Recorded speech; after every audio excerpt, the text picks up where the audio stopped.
First, remove your new D-Class from the box, ideally with a helper. Try to keep the box intact in case a return needs to be made.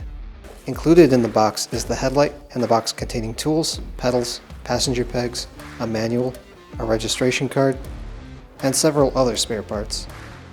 Remove foam padding using only your fingers, and take special care not to scratch the paint or cut any wires while removing zip ties.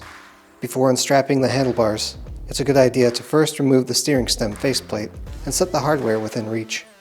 You'll also need to loosen the stem clamping bolts and the top plate bolt in order to straighten the steering stem. Align, then tighten all 3 bolts back down to the torque listed in your manual. Now put the handlebars in position, place the faceplate in place, then tighten the screws in a crisscross pattern while keeping an even gap between the mating surfaces. Your pedals will be marked for which side of the crankset they attach to. Screw the pedals in, keeping in mind that the left side pedal is reverse threaded. Tighten down with a 15mm wrench. Install the headlight with included hardware. Align the headlight vertically, then tighten down the bolts. Align the arrows on each connector.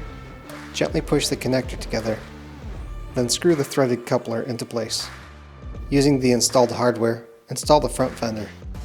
You may need to loosen the headlight mounting bracket slightly to do so. Pivot the screen into place. Tighten the clamping bolts, then align the arrows and gently press the connector together.